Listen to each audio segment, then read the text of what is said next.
السلام علیکم ورحمۃ اللہ وبرکاتہ۔ سامعین محترم، آج میں آپ لوگوں کو فضائل قربانی پر چند احادیث بتاؤں گا۔ حضرت عبداللہ ابن عمر رضی اللہ تعالیٰ عنہما کہتے ہیں کہ رسول کریم صلی اللہ علیہ وسلم مدینے میں 10 سال مقیم رہے اور ہر سال قربانی کیا کرتے۔ حضرت علی رضی اللہ تعالیٰ عنہ فرماتے ہیں کہ رسول اللہ صلی اللہ علیہ وسلم نے مجھے وصیت کی کہ میں آپ کی طرف سے قربانی کرتا رہوں، چنانچہ میں آپ کی طرف سے قربانی کیا کرتا ہوں۔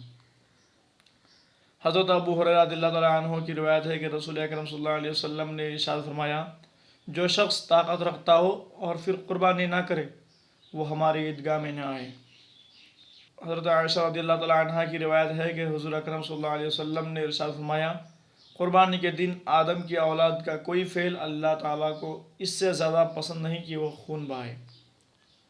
حضرت امام زین العابدین حضرت ابو رافع رضی اللہ تعالیٰ عنہ سے روایت کرتے ہیں کہ رسول اکرم صلی اللہ علیہ وسلم عید الاضحیٰ کے لیے 2 موٹے تازے بڑے سینگوں والے چت قبر مینڈے خریدے تھے، اور عید کی نماز اور خطبہ سے فارغ ہونے کے بعد ایک مینڈا اپنی تمام امت کی طرف سے اور ایک مینڈا اپنی آل اور اپنے نام سے قربانی کیا کرتے تھے۔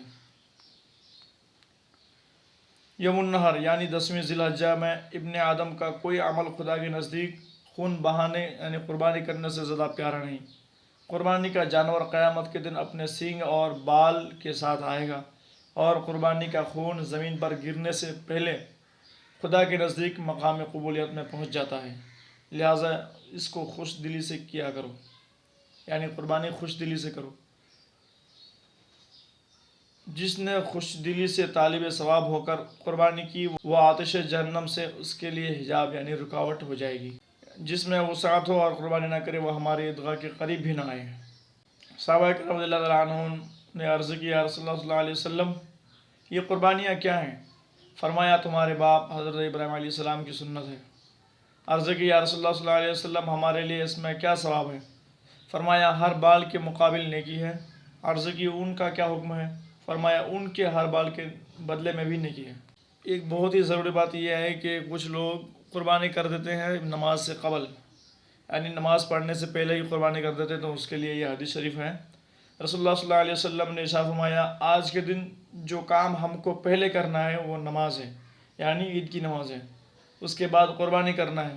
جس نے ایسا کیا وہ ہماری سنت کو پہنچا، یعنی جس نے پہلے نماز ادا کیا پھر قربانی کیا تو اس نے رسول اللہ صلی اللہ علیہ وسلم کی سنت کو ادا کیا، اور جس نے پہلے ذبح کر ڈالا تو وہ اس کے لیے گوشت ہے جو اس نے اپنے گھر والوں کے لیے پہلے ہی سے کر لیا۔